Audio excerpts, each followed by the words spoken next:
Hello student, आज हम लोग डिस्कस करने वाले हैं इलेक्ट्रिक फोर्स यानी विद्युत बल के बारे में। विद्युत बल क्या होता है, विद्युत बल किस तरह से लगता है, विद्युत बल को कैसे हम लोग मापते हैं और किस तरह से इसको मेजर किया जाता है, सारे बातों को आज बताया जाएगा। यानी विद्युत बल से रिलेटेड हम लोग आज बातें करेंगे। तो सबसे पहले देख रहे हैं विद्युत बल यानी इलेक्ट्रिक फोर्स। तो विद्युत बल क्या है? आवेशों के बीच या तो दो आवेशित वस्तुओं के बीच जो लगने वाला बल होता है उसी को विद्युत बल कहते हैं। यह बल दो तरह की होती है, एक होता है आकर्षण का बल और एक होता है प्रतिकर्षण का बल। यदि सजातीय आवेश रहा, सजातीय जैसे प्लस प्लस, ठीक है, माइनस माइनस, तो इसको यहां पर बोला जाता है, ठीक है, इसको बोला जाता है प्रतिकर्षण बल। कब? जब सजातीय आवेश के बीच लगता है तब। ये आवेश देखो इस आवेश को इधर धक्का दे रहा है, ये आवेश इस आवेश को इधर धक्का दे रहा है, ये इसको इधर, तो प्रतिकर्षण लग रहा है। लेकिन यदि विजातीय आवेश आ जाएगा तो विजातीय आवेश के बीच कैसा है? अट्रैक्शन बल यानी आकर्षण बल। तो याद रखेंगे, सजातीय आवेशों के बीच प्रतिकर्षण का बल लगता है यानी एक दूसरे से दूर भगाने का बल लगता है, और विजातीय जो आवेश होती है उसके बीच नजदीक लाने वाला बल लगता है, आकर्षण का बल लगता है। तो ये हो गया विद्युत बल। अब आगे बढ़ते हैं हम लोग इस विद्युत बल से संबंधित बातें करने के लिए। देखिए, विद्युत बल तो अभी हुआ क्या है, किस कंडीशन में लग रहा है ये पता हुआ, लेकिन आवेशों के बीच कितना लगेगा, 2 न्यूटन का होगा, 4 न्यूटन का होगा, 10 न्यूटन का होगा, 20 न्यूटन का होगा, ये अभी जानकारी नहीं है। उसके लिए कौन आए? तो कूलॉम्स लॉ आया। देखो यहाँ पे आया कूलॉम्स लॉ। इसको यहाँ पे हम लोग बोलते हैं कूलॉम्स लॉ। जो क्या है? कूलॉम का नियम। कूलॉम का नियम किसके लिए? तो विद्युत बल के लिए। विद्युत बल के लिए कूलॉम का नियम। देखिए, तो विद्युत बल के लिए कूलॉम का नियम है क्या? तो सबसे पहले देखिए, दो आवेशित वस्तुओं के बीच लगने वाला बल विद्युत बल होता है। उसी की वैल्यू कितना होगी, उसी से संबंधित कूलॉम जी ने नियम दिए और अपने नाम पर उसको रख दिए कूलॉम का नियम। ये नियम क्या है? तो यह नियम दो तरह का है, दो है। देखिए किस तरह से दो है, ये दिखाते हैं। देखिए, एक आवेशित बिंदु वस्तु लिए जो Q1 आवेश से आवेशित है, दूसरा आवेशित बिंदु वस्तु लिए, ये कितने का है? Q2 का है। इसके बीच की दूरी कितना है? तो R है। यदि ये प्लस होगा, ये प्लस होगा, तो सजातीय हो गया। सजातीय होगा तो एक दूसरे को क्या करेगा? प्रतिकर्षित करेगा। तो ये वाला आवेश इस पर बल दे रहा है, इधर दे रहा है, कितना दे रहा है? तो इसका नाम रखाया F21, यानी दूसरे आवेश पर लगने वाला। किसके द्वारा? प्रथम के द्वारा। तो उसी तरह से प्रथम पर लगेगा, कौन लगाएगा? दूसरा लगाएगा। तो ऐसे दे देंगे, लेकिन दोनों की दिशा अलग अलग है, दिशा विपरीत है, लेकिन परिमाण आपस में बराबर होता है। इसका यदि परिमाण की बात करें तो इसको भी F मान लो, इसका यदि परिमाण की बात करें तो इसको भी F मान लो। दोनों का परिमाण आपस में बराबर है। एक बात और है यहाँ पे कि यदि एक क्रिया बल है तो दूसरा प्रतिक्रिया बल है, क्योंकि दोनों का परिमाण आपस में बराबर है और दोनों की दिशा विपरीत है। ठीक है, ये हुआ। तो अब देखिए, इसमें लॉ क्या है? कूलॉम के नियम में प्रथम नियम यहां पर कहता है कि इसके आवेश को तुम यदि बढ़ाते हो तो लगने वाला बल बढ़ेगा, यदि आवेश को घटाते हो तो लगने वाला बल घटेगा। इसलिए बनाया गया कि इसके बीच लगने वाला जो बल होता है इसके आवेशों के गुणनफल के सीधा समानुपाती होता है। प्रथम नियम क्या है? तो दो आवेशों के बीच लगने वाला विद्युत बल उनके आवेशों के गुणनफल के सीधा समानुपाती होता है। तो यह सीधा समानुपाती हो गया, यानी ये हो गया प्रथम नियम, यानी इसको क्या बोलते हैं? आवेश का नियम। प्रथम नियम क्या है? आवेश का नियम है, जो कितना F भाइरिज Q1 Q2 है। ये देखिए यहाँ पर इसको कैसे मैच करवाया गया। तो एक जो है से गुरुत्वाकर्षण का नियम है, तो गुरुत्वाकर्षण नियम में क्या होता है? न्यूटन जी क्या बताए? दोनों के बीच लगने वाला गुरुत्वाकर्षण का बल द्रव्यमान के गुणनफल के सीधा समानुपाती होता है। तो गुरुत्वाकर्षण बल देखो F भाइरिज M1 M2 होता है। तो उसी पर बना दिए कूलॉम जी ने, आवेश के गुणनफल के सीधा समानुपाती होता है। ये तो प्रथम नियम हुआ, आवेश का नियम। अब चलते हैं हम लोग इसका यहाँ पे दूसरा नियम लेते हैं, ठीक है। तो देखिए दूसरा नियम क्या है ये समझना है।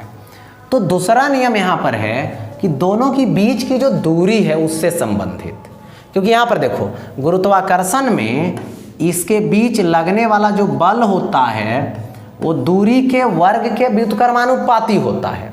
तो उसी प्रकार से यहाँ भी देखा गया, यदि आवेश की बीच की दूरी को बढ़ाते हो तो बल घटेगा, और यदि दूरी घटाते हो तो बल बढ़ता है, यानी क्या? व्युत्क्रम है, ठीक है, उल्टा बात हो रही है। इसलिए यहाँ पर दूसरा नियम बना F भाइरिज 1/r²। F भाइरिज 1/r², ये क्या है? दूरी का नियम है। तो देखो इसको स्टेटमेंट में कैसे लिखना है? दो आवेशों के बीच लगने वाला विद्युत बल उनके बीच की दूरी के वर्ग के व्युत्क्रमानुपाती होता है। उनके बीच की दूरी के वर्ग के व्युत्क्रमानुपाती होता है। दोनों समीकरण को मैथमेटिकल मिला दोगे तो यहाँ पर लिख सकते हो फ्रॉम फर्स्ट एंड सेकेंड, यानी प्रथम और द्वितीय समीकरण से। तो ये क्या आ जाएगा यहाँ पे? F भाइरिज Q1 Q2 और बाई क्या आएगा? यहाँ पे R² आएगा। तो देखिए यहाँ से ये आ गया। अब इसको एक ही बार में चाहोगे कि दोनों नियम को लिख दे, बता दे स्टेटमेंट में, तो हो सकता है। कैसे? दो आवेशों के बीच लगने वाला विद्युत बल आवेशों के गुणनफल के सीधा समानुपाती तथा बीच की दूरी के वर्ग के व्युत्क्रमानुपाती होता है। देखो मिला हुआ यहाँ पे एक ही बार, ऐसा। तो ये हो गया। अब यहाँ पे हम लोग बातें करेंगे, देखिए डिस्कस करेंगे यहाँ पे कि देखो भाइरिज है, हटाने वाले हैं, तो निश्चित है कि एक कांस्टेंट लाएंगे, नियतांक लाएं। जो कौन नियतांक है? के नियतांक है। तो F बराबर के, और ये क्या आएगा? Q1 Q2 बाई कितना आएगा? तो R² आएगा। यहाँ पे देख रहे हैं, तो ये आ गया F = K Q1 Q2 by R²। क्यों आया? क्योंकि यहाँ से भाइरिज हटाना है, और हटाना है तो कांस्टेंट लाना है, क्योंकि कांस्टेंट को हटाएंगे तो भाइरिज लाएंगे, तो भाइरिज हटाएंगे तो कांस्टेंट आएगा। अब देखो यहाँ पे आप तो सब देख रहे हैं कि F क्या है? बल है। कौन सा बल? विद्युत बल। किसके बीच? तो आवेशों के बीच लगने वाला विद्युत बल। K क्या है? नियतांक है। इसको भी डिस्क्राइब करेंगे कि क्या होता है। एक Q1 आवेश है प्रथम, Q2 क्या है? दूसरा आवेश, और R क्या है? दोनों के बीच की दूरी है। अब देखो ये जो K है, K की बात करें तो K बराबर होता है 1/4πε0, यानी K कांस्टेंट है, नियतांक है, तो उसकी वैल्यू कितना होती है? 1/4πε0। ठीक है, 4 पाई तो समझ रहे हैं, लेकिन ये जो एप्सिलॉन नोट है इसको बोलते हैं विद्युतशीलता। ये क्या है? विद्युतशीलता। कहाँ की विद्युतशीलता? तो निर्वात की विद्युतशीलता। कहाँ की विद्युतशीलता? निर्वात की विद्युतशीलता। तो यहाँ पे k बराबर 1/4 पाई एप्सिलॉन नॉट हो गया, जिसकी वैल्यू ले लेंगे हम लोग तो 9 × 10⁻9 हो जाएगा। और क्या हो जाएगा? ये है न्यूटन मीटर स्क्वायर और ये पर कूलम स्क्वायर। तो यहाँ से ऐसा, ये तो k मिल गया, तो एप्सिलॉन नोट क्या हो गया? ये विद्युतशीलता दे दिया गया। तो एप्सिलॉन नोट विद्युतशीलता। अब सुनिए पहले, F = K Q1 Q2/r²। देख लीजिए यहाँ पर k बराबर कितना? 1/4 पाई एप्सिलॉन नोट। यदि पूछा जाए कि k का वैल्यू कितना होता है तो 1/4 pi epsilon note. 1/4 pi epsilon note का वैल्यू कितना होता है? तो 9 × 10⁻9 न्यूटन मीटर स्क्वायर पर कूलम स्क्वायर। ठीक है, यदि पूछा जाए एप्सिलॉन नोट, तो एप्सिलॉन नोट बराबर, इसको जब सॉल्व करोगे तो आएगा 8.85 × 10⁻⁻12 कूलम स्क्वायर पर न्यूटन मीटर स्क्वायर। ऐसा। तो यहाँ पे ये कूलॉम का नियम से ये फार्मूला मिल गया। ये अभी जो फार्मूला निकाल रहे हैं, जो वैल्यू दे रहे हैं, जो वो कहाँ का है? या तो एयर में रहेगा आवेश, हवा में तो लगाइएगा तो कंप्लीट है, यही फार्मूला लगेगा। निर्वात में है तो पर भी यही लगाना। यदि आगे आ जाए माध्यम, तो माध्यम की बात हम लोग आगे करेंगे। तो देख लें, अभी यहाँ पे इतना वैल्यू हो गया तो आपको कूलॉम्स लॉ मिल चुका है। F = K Q1 Q2/r²। ऐसा, K Q1 Q2/r²। या तो इसी को लिख सकते हैं F = K के जगह पे क्या लाओगे? 1/4 pi epsilon note Q1 Q2/r²। यहाँ पे अब आते हैं तो एप्सिलॉन नोट को ज़्यादा पूछा जाता है। एप्सिलॉन नोट का विद्युतशीलता का पूछ दिया जाएगा SI मात्रक, या तो विद्युतशीलता का पूछ दिया जाएगा आपसे बीमा। दो चीज़, आ तो बीमा या तो मात्रक, या एक वैल्यू पूछा जाता है, जो वैल्यू अभी पीछे बताए हैं। तो देखिए एप्सिलॉन नोट लाइए तो ये कितना आएगा? 1/4 पाई F आएगा। ये Q1 Q2/r² रहेगा। यही ना एप्सिलॉन नोट। एप्सिलॉन नोट इधर लाइए, F को इधर कर दीजिए। तो अब देखिए ऊपर चलिए, Q1 Q2 तो कूलॉम × कूलॉम हो जाएगा। 4 पाई नंबर है, इसका तो डायमेंशन होगा ही नहीं।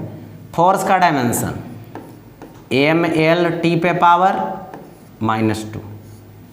इंटू क्या होगा? ये r² है तो L/2। डायमेंशन लिख रहे हैं, नीचे थोड़ा सा देख लें, यहाँ पे यूनिट लगा चुके हैं ना, यूनिट ही लगाइए, कूलॉम × कूलॉम। और यहाँ क्या है? 4 पाई का कोई भी डायमेंशन या तो यूनिट नहीं होगा। फोर्स का न्यूटन लगा दीजिए और इसका क्या? मीटर स्क्वायर, यानी कूलॉम स्क्वायर पर न्यूटन मीटर स्क्वायर। ये पहले यूनिट लिख लिए हम लोग कि ये यूनिट होता है किसका? एप्सिलॉन नोट का। अब डायमेंशन की बारी है।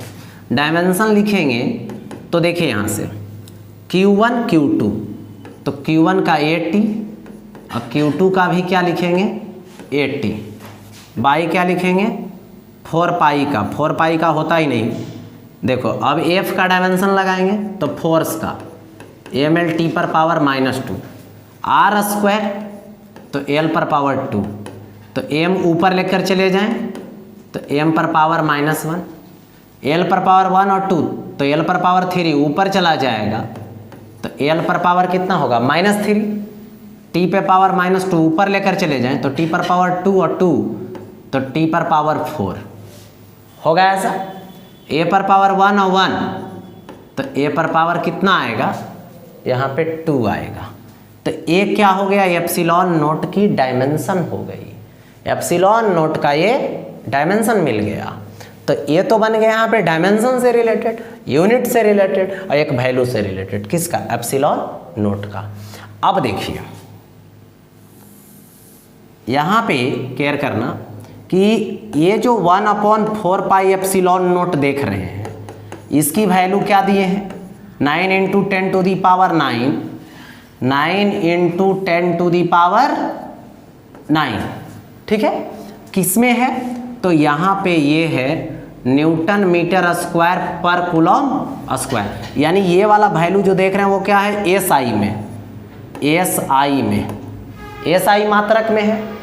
यदि सीजीएस मात्रक में लाना रहे, सेंटीमीटर ग्राम सेकेंड सिस्टम में, तो उस केस में इसकी वैल्यू 1 हो जाती है, इसकी वैल्यू 1। सीजीएस मात्रक में इसका वैल्यू 1 और एसआई मात्रक में इतना होता है। चलिए, तो ये हुआ क्या चीज़?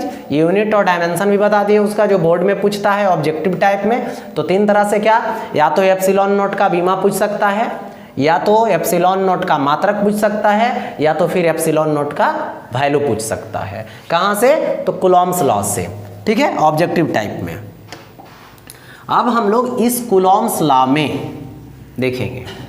मान लो सपोज दैट ऐसा दे दिया, 2 बिंदु आवेश है, एक बिंदु आवेश ऐसा दे रखा है और एक बिंदु आवेश यहाँ पे तुमको दे रखा है, ठीक है, और बोल दिया कि दोनों के बीच की दूरी 3 सेंटीमीटर है, ठीक है, यानी -4 माइक्रोकूलम आवेश का बिंदु आवेश और +2 माइक्रोकूलम जो आवेश है, उन दोनों को रखा गया है। कितना दूरी पर रखा गया? 3 सेंटीमीटर की दूरी पर रखा गया है। 3 सेंटीमीटर की दूरी पर रख दिया गया। अब 3 सेंटीमीटर की दूरी पर रख दिया तो बोला इसके बीच लगने वाला विद्युत बल ज्ञात करें। इसके बीच लगने वाला विद्युत बल ज्ञात करें। तो यहाँ से विद्युत बल कैसे ज्ञात करेंगे ये देखना है। तो देखो, सबसे पहले Q1 लिख लो। Q1 कितना है? -4 माइक्रोकूलम, यानी -4 × 10⁻⁻6 कूलम। Q2 ले लेंगे तो +2 माइक्रोकूलम, यानी +2 × 10⁻⁻6 कूलम। ऐसा होगा। दोनों की बीच की दूरी कितना है? r। दोनों के बीच की दूरी r दे दिया गया।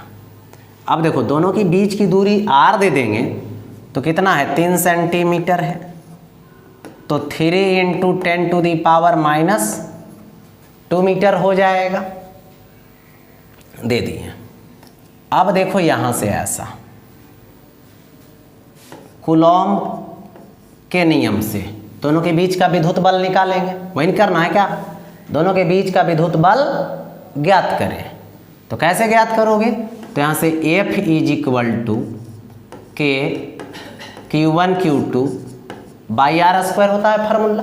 कूलॉम का नियम यही है। तो F = K, तो K का वैल्यू कितना दोगे? 9 × 10⁻9 दे दोगे। अब देखो Q1 लो। Q1 कितना है? देखिए, ये तो नेगेटिव है। नेगेटिव क्या बताता है? कि दोनों के बीच आकर्षण का बल लगेगा। ऋणात्मक आवेश क्या बताता है? आकर्षण। एक माइनस और एक प्लस आकर्षण, तो आकर्षण। तो यहाँ से Q1 का मात्रा कितना है? ये वाला है मात्रा, ठीक है। तो ये क्या रखोगे? 4 × 10⁻⁻ कितना रखना है? -6 रखना है। इंटू Q2 रखेंगे तो Q2 क्या हो जाएगा? यहाँ पे देखो, ये वाला वैल्यू लेना है। तो ये आ जाएगा 2 × 10⁻⁻6। भाई दूरी का स्क्वायर, तो ये कितना है? 3 सेंटीमीटर, यानी इसको कन्वर्ट किए हैं, ठीक है। तो कितना आया है? तो 3 × 10⁻⁻2 का होल स्क्वायर आ जाएगा। ऐसा होगा। इसको सॉल्व कर लीजिए। तो यहाँ से कितना आएगा? 9 आएगा, 4 और 2 तो 8। अब देखिए यहाँ से 9 -6 -6 तो -12 और 9, तो इसको सॉल्व कीजिएगा तो माइनस कितना आएगा 3 आ जाएगा, क्योंकि 9 है और -12 तो -3 आएगा। और बाई यहाँ पे 9 × 10⁻⁻4 हो जाएगा। 9 कैंसिल हो गया। अब ऊपर ले जाओगे इसको, तो ऐसा करते हैं 10⁻³ और 10⁻³ कैंसिल आउट होगा, 1 बचेगा यहाँ से 10⁻⁻1 ऊपर जाएगा तो 10 तो 80 बन जाएगा। तो 80 न्यूटन क्या हुआ ये आकर्षण। कैसा बल लगने वाला है, तो आकर्षण का बल लगने वाला है। कब, जब इतना दोनों बिंदु आवेश को लाकर रखेंगे तब, ठीक है ऐसा। अब देखिए थोड़ा सा कूलॉम के नियम जो देखे हम लोगों ने, कूलॉम के नियम की परिसीमा, लिमिटेशन, या तो बोल सकते हो कूलॉम के नियम से जुड़ी हुई महत्वपूर्ण बातें। तो कूलॉम का नियम किसके लिए है, देखिए ये आवेश है और ये आवेश है, इन दोनों के बीच की दूरी r है। तो फार्मूला आपने क्या पढ़ा, Q1 Q2 r²। तो पहला में ये प्रथम बातें हैं, मुख्य बातें में, कि ये जो फॉर्मूला यूज हम लोग करेंगे वो 2 बिंदु आवेश के लिए अप्लीकेबल है। यानी ये फार्मूला हम किसके लिए लगाएंगे, तो 2 बिंदु आवेश के लिए लगाएंगे, ठीक है, बिंदु आवेश के लिए। और वो बिंदु आवेश क्या होना चाहिए, रेस्ट में होना चाहिए, ठीक है, वो बिंदु दोनों आवेश क्या होना चाहिए, रेस्ट में होना चाहिए, उसके लिए है। अब देखो अगला नंबर बातें ये है कि लगने वाला जो बल होता है विद्युत बल, वो विद्युत बल संरक्षी होता है। यानी बल कैसा होता है, संरक्षी। पूछा जाएगा विद्युत बल कैसा है, तो संरक्षी है। विद्युत बल कैसा है, संरक्षी बल है, ठीक है, विद्युत बल संरक्षी बल हो गया। अब देखो ये जो बल लगेगा, आते हैं आगे, देखिए यदि प्लस प्लस है तो प्रतिकर्षण बल इधर, प्रतिकर्षण बल इधर, माइनस और प्लस होगा तो आकर्षण बल। तो देखिए आकर्षण बल रहता तो यहाँ से ऐसे लगता आकर्षण बल, इस तरह से लगता आकर्षण बल। यानी बात को समझिए, देखो इस समय बल लग रहा है तो यही मिलाने वाली रेखा पर लग रहा है, अभी बल लग रहा है तो यही मिलाने वाली रेखा पर बल लग रहा है। यानी बात यहाँ पे क्लियर हो गया कि जो विद्युत बल कार्य करता है वो मिलाने वाली रेखा पर कार्य करता है, मिलाने वाली रेखा पर होता है, ज्वाइनिंग लाइन पर स्थित होता है, ठीक है। तो ये सब क्या है, यहाँ पर इसकी मुख्य बातें हैं, किसका, तो कूलॉम के नियम का, ठीक है, कूलॉम के नियम का। अब देखो यहाँ पर थोड़ा सा बता दूं, विद्युत बल और इधर गुरुत्वाकर्षण बल, ठीक है। सबसे पहले ये क्या है, 2 आवेशों के बीच लगने वाला बल है। ये क्या है, 2 द्रव्यमान वाले वस्तु के बीच लगने वाला बल है।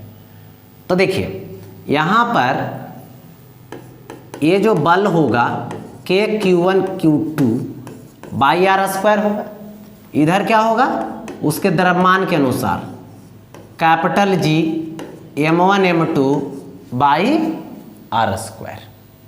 ये क्या है, कूलॉम का नियम, ये क्या है, न्यूटन का नियम। विद्युत बल आकर्षण अथवा प्रतिकर्षण बल है, लेकिन गुरुत्वाकर्षण बल हमेशा आकर्षण बल होता है। ये आवेश पर निर्भर करता है, ये द्रव्यमान पर निर्भर करता है, ठीक है। ये भी संरक्षी बल है और ये भी संरक्षी बल है, दोनों कैसा है, तो संरक्षी ही है, ठीक है।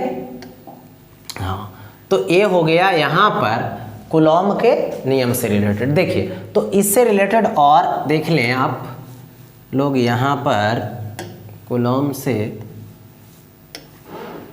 रिलेटेड बातें यहाँ पे जैसे देखिए, यहाँ पर दे दिया गया एग्जाम्पल में, ठीक है, एग्जाम्पल दे दिया गया दो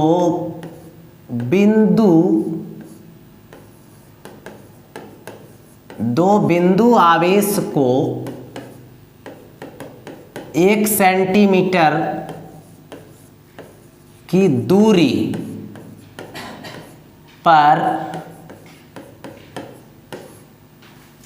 पर रखने से लगने वाला, ठीक है, न्यूनतम बल ज्ञात करें। दो आवेशित वस्तु है और उसको क्या किया गया, 1 सेंटीमीटर के दूरी पर रख दिया गया है, तो उसके बीच क्या करना है, रखने से लगने वाला न्यूनतम बल ज्ञात करना है, ठीक है, न्यूनतम बल ज्ञात करनी है। तो देख लेते हैं यहाँ पे एक वस्तु, एक Q1 हो गया और दूसरा यहाँ पर Q2 हो गया। दोनों बिंदु वस्तु है, दोनों की बीच की दूरी कितना ले रखा है, 1 सेंटीमीटर, यही है। देखो तो R बराबर 1 सेंटीमीटर यानी 10 टू दी पावर -2 मीटर दे दिए। अब देखो बल निकालेंगे तो K Q1 Q2 by R square, ठीक, तो K 9 into 10 to the power 9 by R square दे रखे हैं, तो कितना आ जाएगा इसका square 10 to the power -4 into Q1 Q2, तो Q1 और Q2, तो Q1 और Q2 जिस समय न्यूनतम होगा उसी समय बल भी न्यूनतम आएगा।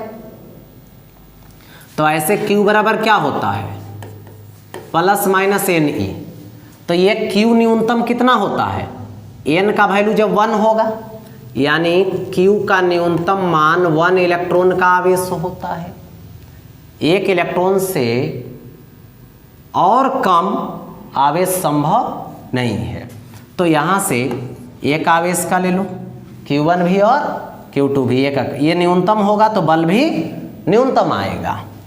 तो यहाँ से क्या आएगा 9 इंटू ऊपर जाएगा तो 10 टू दी पावर 13 और इंटू ई तो 1.6 इंटू 10 टू दी पावर -19 और 1.6 इंटू 10 टू दी पावर -19, अब ये न्यूटन आ जाएगा, ठीक है।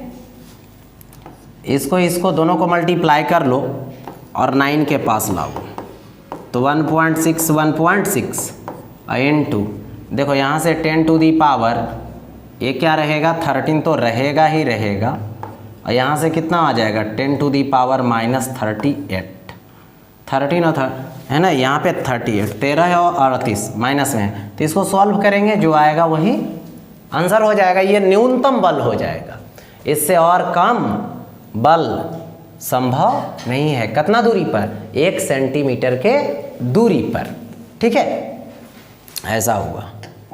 अब देखो इससे एक और तरह से सवाल आते रहता है कि यदि यहाँ पर सपोज कर लें कि ये बिंदु आवेश है और ये बिंदु आवेश दूसरा है, इसके बीच की दूरी अभी कुछ दे देगा, मान लो R1, ठीक है, तो अभी तो कुछ बल लग रहा होगा, मान लो F1 बल लग रहा है। कौन बल लग रहा है, F1 बल।